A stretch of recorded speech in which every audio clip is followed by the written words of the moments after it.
지난해 현대차의 새 지휘봉을 잡은 정의선 수석 부회장이 꿈꾸는 현대차의 미래는 스마트 모빌리티 솔루션 제공 기업입니다. 정 부회장이 변신을 선택한 이유와 과제는 뭔지 짚어보겠습니다. 자, 정의선 부회장, 이번 대규모 투자를 발표하면서 단순한 자동차 제조업에서 벗어나겠다는 의지를 확고히 했습니다. 네, 정 부회장은 합작사가 개발한 자율주행 기술을 다른 자동차 업체에 공급할 계획이라고 밝혔습니다.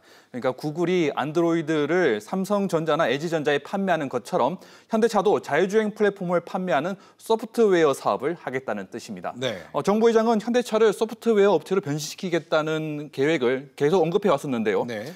지난해 9월 열렸던 모빌리티 서밋에서도 현대차를 스마트 모빌리티 솔루션 제공업체로 전환하겠다고 선언했었습니다. 자, 지금 말씀하신 스마트 모빌리티 솔루션, 사실 용어도 어렵고 좀 확 와닿지가 않아요. 네, 이게 그렇습니다. 어떤 의미입니까? 자율주행이나 차량 공유 그리고 배달 대행 같은 그런 새로운 사업들은 차량과 그리고 통신이 결합해서 만들어진 신사업들입니다. 네. 이런 새로운 서비스를 스마트 모빌리티라고 하는데요. 자전거, 킥보드 같은 휴대용 이동기기나 버스, 지하철 같은 대중교통도 스마트 모빌리티가 될 수 있습니다. 네. 앞으로 더 혁신적이고 편리한 새로운 서비스가 계속 나올 것으로 기대가 됩니다. 네이버나 구글처럼 스마트 모빌리티 서비스를 이용자가 쉽고 편하게 이용할 수 있도록 연결하는 플랫폼 사업을 현대차가 하겠다는 것입니다. 알겠습니다. 자, 그래서 이 스마트 모빌리티 솔루션 기업으로 변신하기 위한 탈바꿈하기 위한 투자 행보를 계속 이어가고 있습니다. 네, 그렇습니다. 최근 정의선 부회장이 한 언론과의 인터뷰에서 아들이 운전면허가 필요 없다, 차를 왜 굳이 사야 하냐 한 것을 듣고 차량 공유 서비스에 주력해야 한다는 것을 새삼 느꼈다는데요. 차량 공유 서비스는 자율주행 플랫폼 개발의 한 축이기도 한 만큼 국내외에서 현대차가 투자 보폭을 넓히고 있습니다.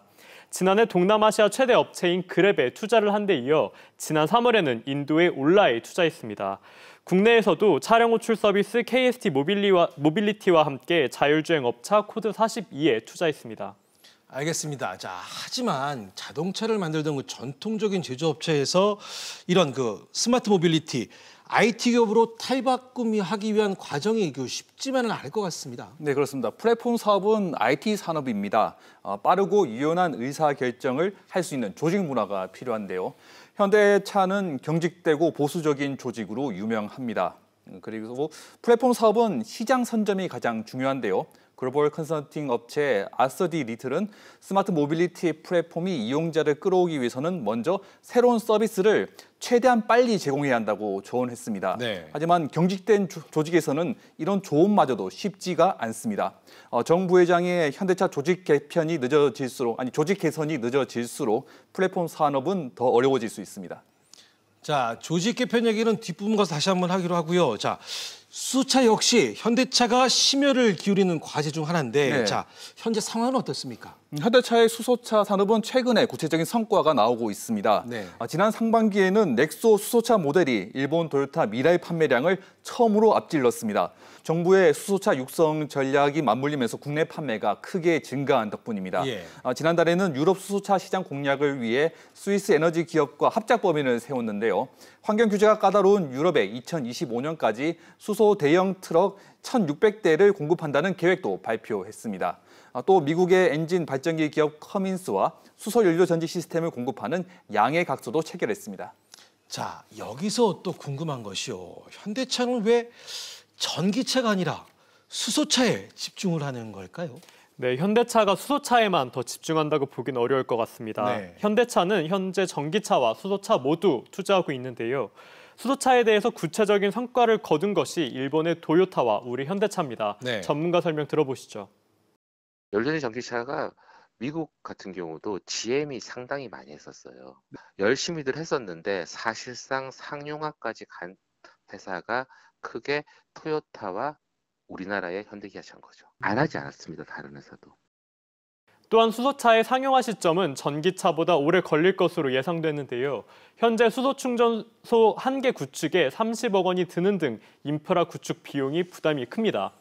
그래서 수소차는 다른 업체들이 선뜻 투자에 나서지 못하기 때문에 현대차가 시장 선점을 위해 발빠르게 움직이고 있는 겁니다.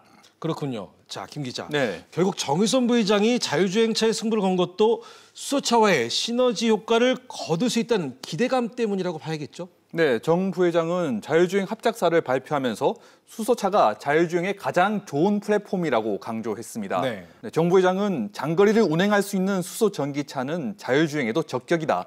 자율주행차와 수소 전기차는 서로 맞물려 개발될 수 있다고 설명했습니다. 스마트폰으로 사실 게임만 해도 배터리가 금방 딸지 않습니까? 자율주행이 되면 운전 대신 차 안에서 게임이나 영화를 보는 경우가 많아질 것 같은데요. 그러면 배터리 소모량이 급증하기 때문에 배터리 저장 용량이 적은 전기차는 주행거리가 급감하게 됩니다. 알겠습니다. 그리고 또 하나 눈길을 끄는 것이 바로 플라잉카, 하늘을 나는 자동차인데요. 자, 윤 기자. 현대차가 이 시장에도 본격적으로 뛰어들 지금 채비를 하고 있죠? 네, 그렇습니다. 현대차는 그룹의 미래 전략을 짜는 전략기술본부 산하의 도심항공 모빌리티 사업부를 만들고 플라잉카 개발에 시동을 걸었는데요. 네. 수장으로 30년 경력의 미국 항공우주국 출신 신재원 박사를 영입했습니다. 신임 신재원 부사장은 동양인 최초로 나사의 최고위직인 워싱턴 본부 항공연구총괄 본부장까지 올랐는데요. 도심항공 모빌리티 로드맵과 기체 개발 등 핵심 기술 개발에 속도를 낼 것으로 보입니다. 자, 영화 속에서나 보던 그 하늘을 나는 자동차가 현실이 되려면 상당히 시간이 필요할 것으로 보이는데 지금 상황은 어떻습니까? 네, 플라잉카는 한마디로 화물과 사람을 실어 나르는 드론 택시를 상상하시면 되는데요. 네. 도로교통 체증 문제를 풀어줄 기대주로 전문가들은 안전만 보장되면 자동차, 물류, 항공산업 전반에 혁신을 몰고 올 것으로 보고 있습니다. 네. 2040년까지 예상 시장 규모만 1조 5천억 달러로 그야말로 블루오션인 셈입니다. 벌써부터 구글이나 우버 등 글로벌 기업들이 시장 선점을 위한 치열한 경쟁을 벌이고 있습니다. 정의선 부회장은 플라잉카 상용화와 관련해 하늘이 지상보다 장애물이 적어 자율주행에 더 적합하고 레벨 5 수준의 완전한 자율주행차보다 먼저 상용화될 수 있다며 기대감을 드러내기도 했습니다.